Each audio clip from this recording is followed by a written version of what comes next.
നമുക്ക് ഇന്ന് പെട്ടെന്ന് തയ്യാറാക്കാൻ പറ്റുന്ന ഒരു പടവലങ്ങ കറി എങ്ങനെയാണ് വെക്കുന്നതെന്ന് നോക്കാം. നമുക്ക് നന്നായിട്ട് വൃത്തിയായിട്ട് വെജിറ്റബിൾസൊക്കെ കട്ട് ചെയ്ത് കഴുകിയെടുക്കാം. നമുക്ക് ഒരു ശകലം വെളിച്ചെണ്ണ ഒഴിച്ചു കൊടുക്കാം. അതിലേക്ക് ഒരു 4 അല്ലി വെളുത്തുള്ളി ഇട്ട് കൊടുക്കാം. അതിനുശേഷം നമുക്ക് അരിഞ്ഞു വെച്ചിരിക്കുന്ന 2 പച്ചമുളക് ഇട്ട് കൊടുക്കാം. നമുക്ക് കറിവേപ്പിലയും ചേർത്ത് തക്കാളി ഞാനിവിടെ 2 എണ്ണം എടുത്തിട്ടുണ്ട്. തക്കാളി അരിഞ്ഞതും ചേർത്ത് കൊടുക്കാം. നന്നായിട്ട് നമുക്കൊന്ന് വഴറ്റി കൊടുക്കാം.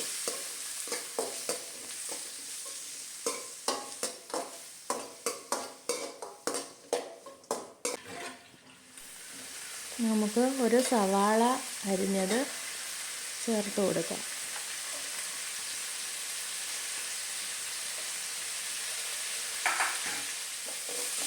അതിനുശേഷം നമുക്ക് അരിഞ്ഞു വെച്ചിരിക്കുന്ന പടവലങ്ങ ഇട്ട് കൊടുക്കാം. ഇട്ട് കൊടുത്ത് നന്നായിട്ടൊന്ന് നമുക്ക് വഴറ്റിയെടുക്കണം. നന്നായിട്ട് വഴറ്റിയെടുക്കാം. നമുക്ക് അതിന് ശേഷം 1/2 ടീസ്പൂൺ മഞ്ഞൾപ്പൊടിയും 1/2 ടീസ്പൂൺ മുളക് പൊടിയും ചേർത്ത് കൊടുക്കാം. എന്നിട്ട് നമുക്ക് നന്നായിട്ട് വഴറ്റിയെടുക്കാം.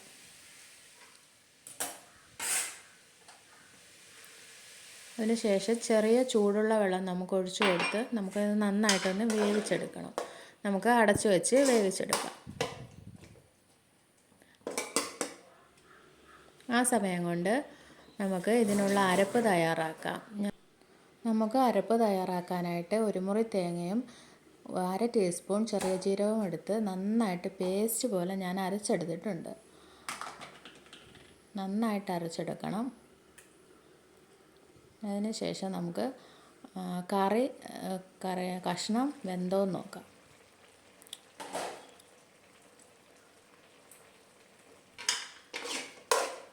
ഇവിടെ നമ്മുടെ കഷ്ണം നന്നായിട്ട് വെന്തിട്ടുണ്ട്. നമുക്കിനി ഈ അരപ്പ് അതിലേക്ക് ചേർത്ത് കൊടുക്കാം.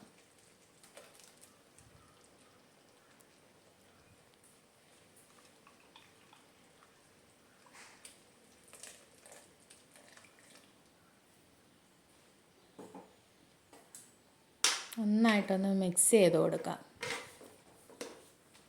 നന്നായിട്ടൊന്ന് മിക്സ് ചെയ്ത് കൊടുത്തിട്ട് നമുക്കിത് അടച്ചു വെച്ച് ഒരു 5 മിനിറ്റ് നമുക്കൊന്ന് തിളപ്പിച്ചെടുക്കണം. ആവശ്യത്തിനുള്ള ഉപ്പും കൂടെ ചേർത്ത് കൊടുക്കാം. നമുക്ക് അടച്ചു വെച്ച് നന്നായിട്ടൊന്ന് തിളപ്പിച്ചെടുക്കാം. അതിനുശേഷം നമുക്കൊന്ന് കടുക് താളിക്കാനായിട്ട് ഒരു പാൻ അടുപ്പിൽ വെച്ച് വെളിച്ചെണ്ണ ഒഴിച്ചു. ഞാനിവിടെ കടുക് ഇട്ട് കൊടുത്തിട്ടുണ്ട്. കടുകൊന്ന് പൊട്ടി വരുമ്പോഴത്തേക്ക് നമുക്ക് കറിവേപ്പില ഇട്ട് കൊടുക്കാം.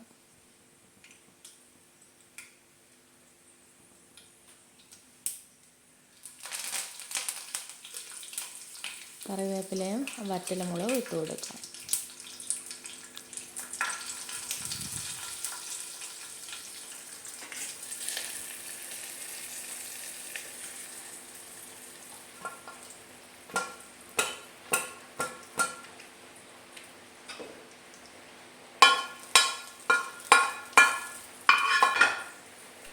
കണ്ടില്ലേ, നല്ല ചൂട് ചോറിൻ്റെ കൂടെ കഴിക്കാൻ പറ്റിയ നല്ലൊരു പടവലങ്ങ കറി ഇവിടെ തയ്യാറായി കഴിഞ്ഞു.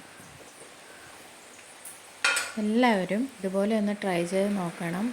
സബ്സ്ക്രൈബ് ചെയ്യണം, സപ്പോർട്ട് ചെയ്യണം.